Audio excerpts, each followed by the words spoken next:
Recollections of Captain Wilkie. A Story of an Old Offender. By A. Conan Doyle. Who can he be? Thought I, as I watched my companion in the second-class carriage of the London and Dover Railway.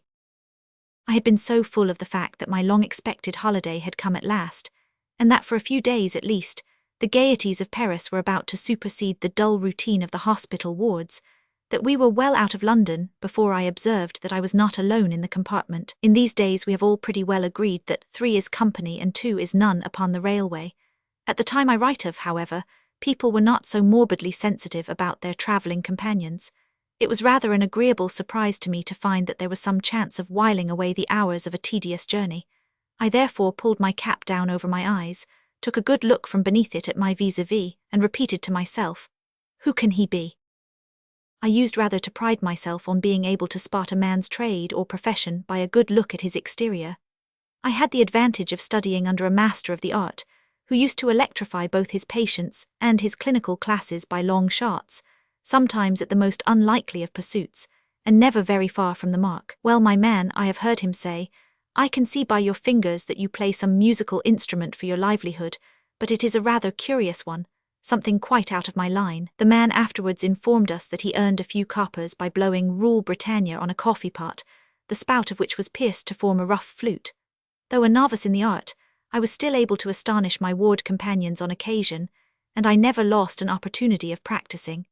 It was not mere curiosity, then, which led me to lean back on the cushions and analyze the quiet middle-aged man in front of me. I used to do the thing systematically, and my train of reflections ran somewhat in this wise. General appearance vulgar, fairly opulent and extremely self-possessed, looks like a man who could outchaff a bargee and yet be at his ease in middle-class society.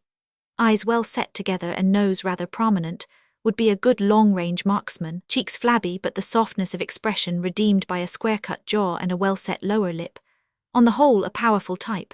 Now for the hands, rather disappointed there. Thought he was a self-made man by the look of him, but there is no callus in the palm and no thickness at the joints.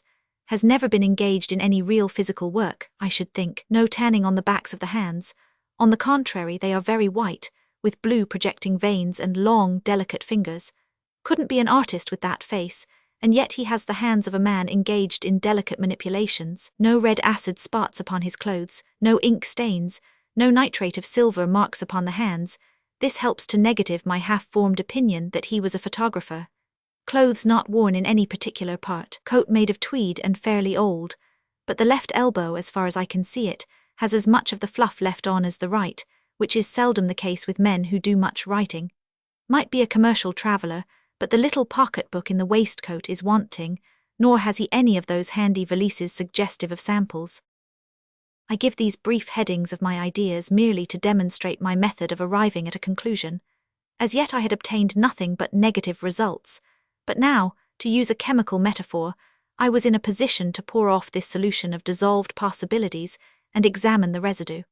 I found myself reduced to a very limited number of occupations. He was neither a lawyer nor a clergyman, in spite of a soft felt hat and a somewhat clerical cut about the necktie. I was wavering now between pawnbroker and horse-dealer, but there was too much character about his face for the former, and he lacked that extraordinary equine atmosphere which hangs about the latter even in his hours of relaxation. So I formed a provisional diagnosis of betting man of methodistical persuasions, the latter clause being inserted in deference to his hat and necktie. Pray, do not think that I reasoned it out like this in my own mind. It is only now, sitting down with pen and paper, that I can see the successive steps.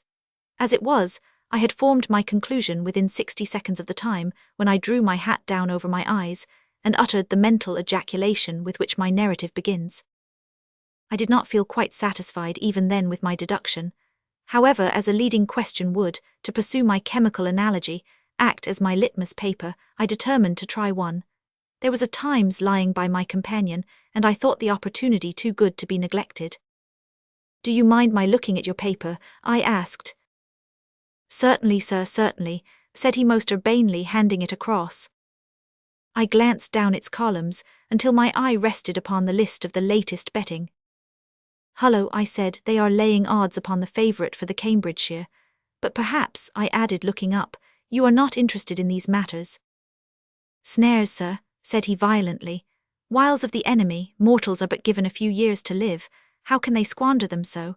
They have not even an eye to their poor worldly interests, he added in a quieter tone, or they would never back a single horse at such short odds with a field of 30. There was something in this speech of his which tickled me immensely. I suppose it was the odd way in which he blended religious intolerance with worldly wisdom. I laid the Times aside with the conviction that I should be able to spend the next 2 hours to better purpose than in its perusal. You speak as if you understood the matter at any rate, I remarked. Yes, sir, he answered. Few men in England understood these things better in the old days before I changed my profession, but that is all over now. Changed your profession? Said I interrogatively. Yes, I changed my name too. Indeed, said I. Yes, you see, a man wants a real fresh start when his eyes become opened, so he has a new deal all round, so to speak. Then he gets a fair chance. There was a short pause here, as I seemed to be on delicate ground in touching on my companion's antecedents, and he did not volunteer any information. I broke the silence by offering him a cheroot. No thanks, said he. I have given up tobacco. It was the hardest wrench of all, was that. It does me good to smell the whiff of your weed. Tell me, he added suddenly, looking hard at me with his shrewd grey eyes, why did you take stock of me so carefully before you spoke? It is a habit of mine, said I. I am a medical man, and observation is everything in my profession. I had no idea you were looking. I can see without looking, he answered. I thought you were a detective at first, but I couldn't recall your face at the time I knew the force. Were you a detective then? Said I. No, he answered with a laugh. I was the other thing that detected, you know. Old scores are wiped out now and the law cannot touch me, so I don't mind confessing to a gentleman like yourself what a scoundrel I have been in my time. We are none of us perfect, said I. No, but I was a real out-and-outer. A fake, you know, to start with, and afterwards a cracksman. It is easy to talk of these things now, for I've changed my spirit. It's as if I was talking of some other man, you see. Exactly so, said I, being a medical man. I had none of that shrinking from crime and criminals which many men possess. I could make all allowances for congenital influence and the force of circumstances. No company, therefore, could have been more acceptable to me than that of the old malefactor, and as I sat puffing at my cigar, I was delighted to observe that my air of interest was gradually loosening his tongue. Yes, I'm converted now, he continued, and of course I am a happier man for that. And yet, he added wistfully, there are times when I long for the old trade again, and fancy myself strolling out on a cloudy night with my Jimmy in my pocket. I left a name behind me in my profession, sir. I was one of the old school, you know. It was very seldom that we bungled a job. We used to begin at the foot of the ladder, the rope ladder, if I may say so, in my younger days, and then work our way up, step by step, so that we were what you might call good men all through. I see, said I. I was always reckoned a hard-working, conscientious man, and had talent too, the very cleverest of them allowed that. I began as a blacksmith, and then did a little engineering and carpentering, and then I took to sleight-of-hand tricks, and then to picking pockets. I remember, when I was home on a visit, how my poor old father used to wonder why I was always hovering around him. He little knew that I used to clear everything out of his pockets a dozen times a day, and then replace them, just to keep my hand in. He believes to this day that I am in an office in the city. There are few of them could touch me in that particular line of business, though. I suppose it is a matter of practice, I remarked. To a great extent. Still, a man never quite loses it if he has once been an adept. Excuse me, you have dropped some cigar ash on your coat, and he waved his hand politely in front of my breast as if to brush it off. There, he said, handing me my gold scarf pin, you see I have not forgot my old cunning yet. He had done it so quickly that I hardly saw the hand whisk over my bosom, nor did I feel his fingers touch me, and yet there was the pin glittering in his hand.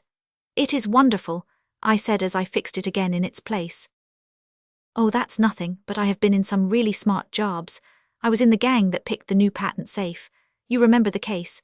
It was guaranteed to resist anything, and we managed to open the first that was ever issued within a week of its appearance. It was done with graduated wedges, sir, the first so small that you could hardly see it against the light, and the last strong enough to prise it open. It was a clever managed affair. I remember it, said I, but surely someone was convicted for that. Yes, one was nabbed, but he didn't split nor even let on how it was done. We'd have cut his soul out if, he suddenly damped down the very ugly fires which were peeping from his eyes. Perhaps I am boring you, talking about these old wicked days of mine. On the contrary, I said, you interest me extremely. I like to get a listener I can trust. It's a sort of blow-off, you know, and I feel lighter after it. When I am among my brethren, I dare hardly think of what has gone before. Now I'll tell you about another job I was in. To this day, I cannot think about it without laughing. I lit another cigar and composed myself to listen. It was when I was a youngster, said he. There was a big city man in those days who was known to have a very valuable gold watch.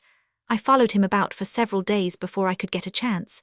But when I did get one, you may be sure I did not throw it away. He found, to his disgust when he got home that day, that there was nothing in his fob.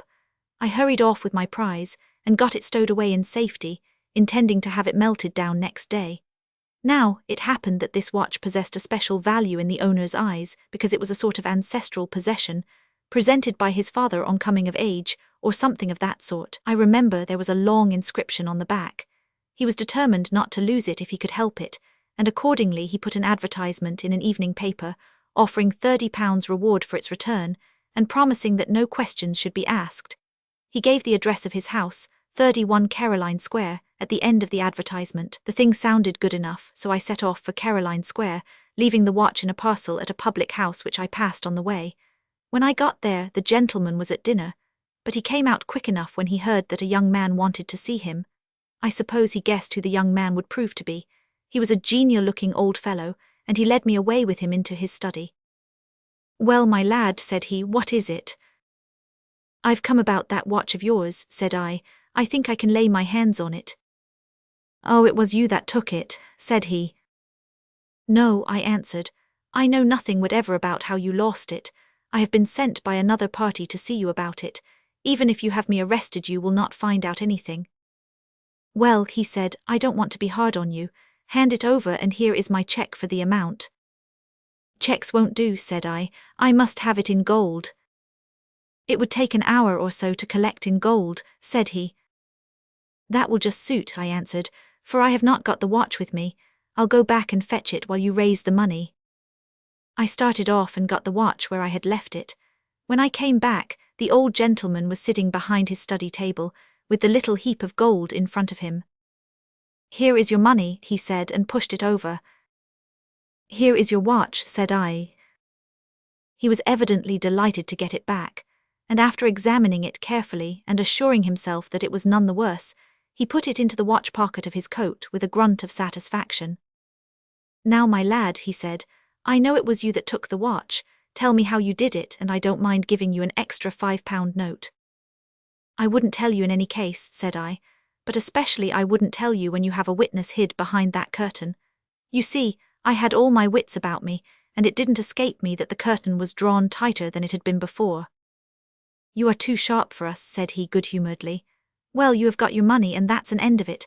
I'll take precious good care you don't get hold of my watch again in a hurry. Good night. No, not that door," he added as I marched towards a cupboard. "This is the door," and he stood up and opened it. I brushed past him, opened the whole door, and was round the corner of the square in no time.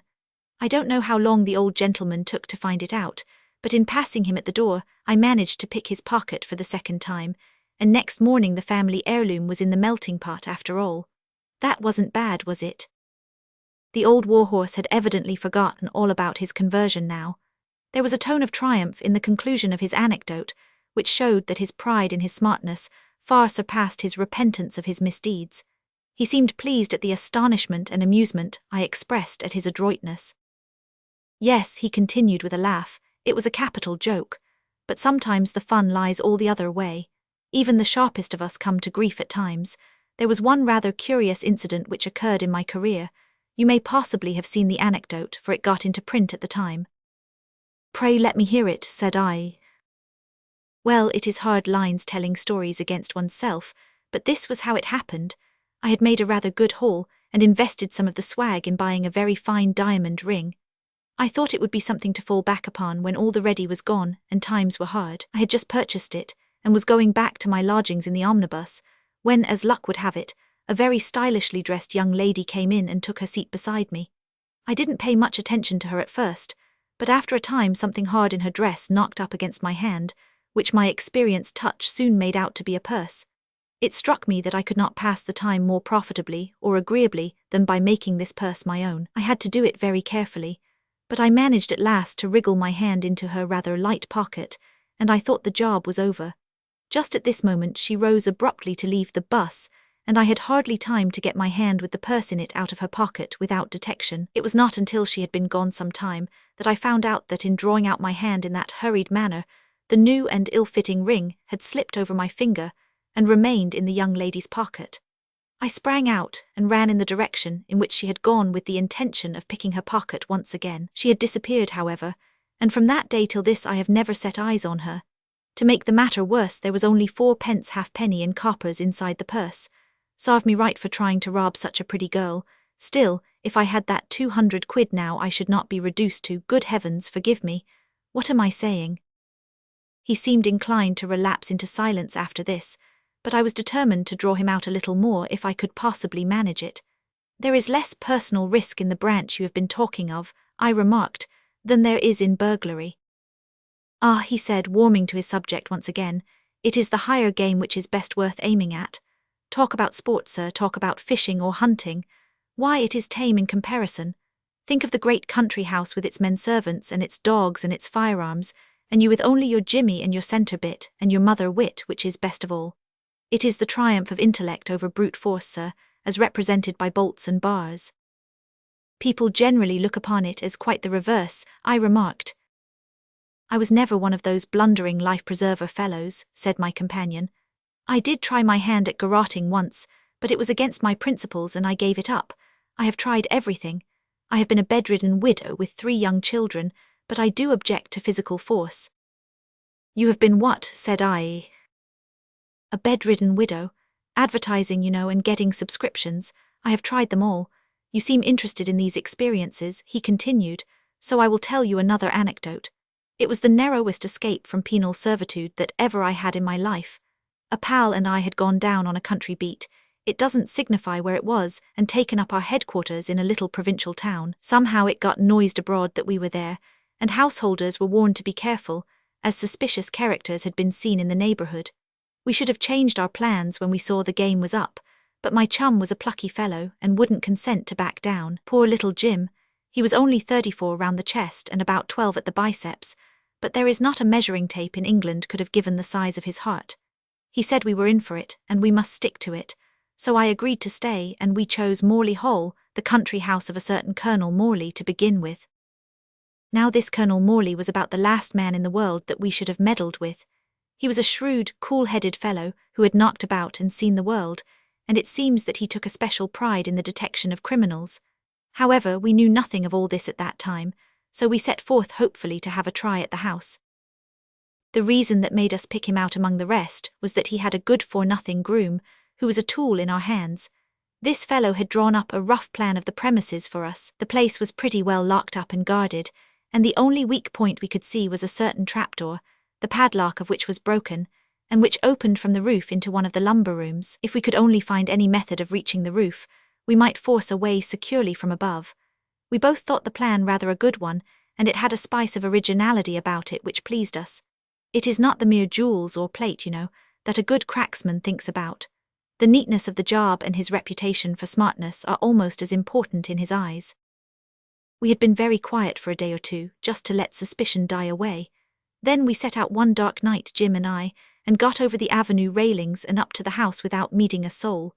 It was blowing hard, I remember, and the clouds were hurrying across the sky. We had a good look at the front of the house, and then Jim went round to the garden side. He came running back in a minute or two in a great state of delight. "Why, Bill," he said, gripping me by the arm, "there never was such a bit of luck. They've been repairing the roof or something, and they've left the ladder standing." We went round together, and there sure enough was the ladder towering above our heads, and 1 or 2 labourers' hards lying about, which showed that some work had been going on during the day. We had a good look round to see that everything was quiet, and then we climbed up, Jim first and I after him. We got to the top, and were sitting on the slates, having a bit of a breather before beginning business, when you can fancy our feelings to see the ladder that we came up by suddenly stand straight up in the air, and then slowly descend until it rested in the garden below. At first we hoped it might have slipped, though that was bad enough, but we soon had that idea put out of our heads. "Hullo up there," cried a voice from below. We craned our heads over the edge, and there was a man, dressed, as far as we could make out, in evening dress, and standing in the middle of the grass plot. We kept quiet. "Hullo," he shouted again. "How do you feel yourself? Pretty comfortable, eh? Ha ha, you London rogues thought we were green in the country. What's your opinion now?" We both lay still, though feeling pretty considerably small, as you may imagine. "It's all right, I see you," he continued. "Why, I have been waiting behind that lilac bush every night for the last week, expecting to see you. I knew you couldn't resist going up that ladder when you found the windows were too much for you. Joe." "Yes, sir," said a voice, and another man came from among the bushes. "Just you keep your eye on the roof, will you, while I ride down to the station and fetch up a couple of constables. Au revoir, gentlemen, you don't mind waiting, I suppose." And Colonel Morley, for it was the owner of the house himself, strode off, and in a few minutes we heard the rattle of his horse's hoofs going down the avenue. Well, sir, we felt precious silly, as you may imagine. It wasn't so much having been nabbed that bothered us, as the feeling of being caught in such a simple trap. We looked at each other in blank disgust, and then, to save our lives, we couldn't help bursting into laughter at our own fix. However, it was no laughing matter, so we set to work going around the roof and seeing if there was a likely water pipe or anything that might give us a chance of escape. We had to give it up as a bad job, so we sat down again and made up our minds to the worst.